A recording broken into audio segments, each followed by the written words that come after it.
Good morning. Today we will continue our study of Crocodylus niloticus by talking about its living habits. We've already discussed the evolutionary attributes that set it apart from its crocodile relatives.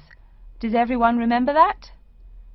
Yes, it has an extremely narrow snout and 3 or 4 rows of protective scales on its back, as compared to 2 rows on other members of the Crocodylus genus.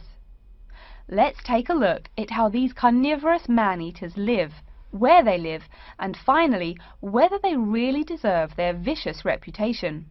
To start, I'd like to address a great question posed to me by a student during yesterday's office hours. We talked about the distribution of crocodiles in Africa and saw that they are highly concentrated in the south and west of the continent.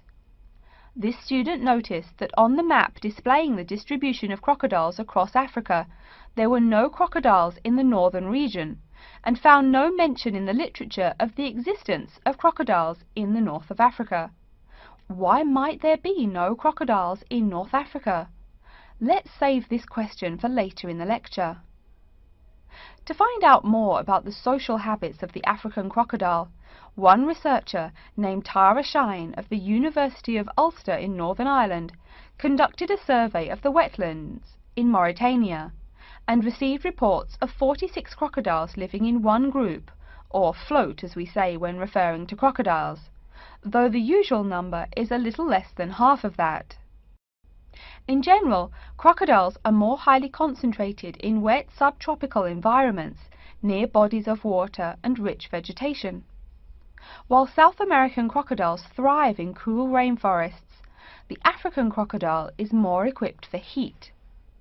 Though they can survive at the hot temperatures found in some deserts, they are not equipped to handle dry climates and thus cannot survive in places like the Sahara Desert of North Africa.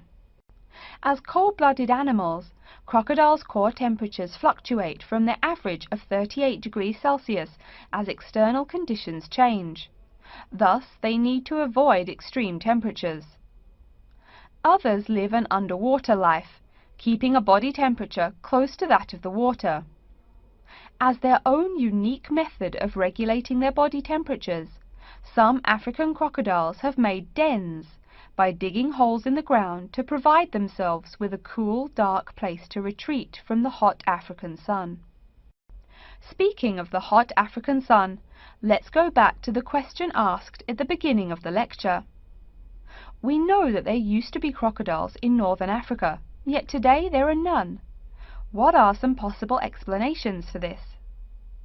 Some students have suggested that the African crocodile has evolved from a desert creature into a wetland creature, thus causing them to migrate south for more appropriate conditions.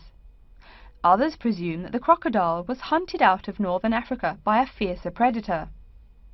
While these are intelligent guesses, the real story is a little bit different.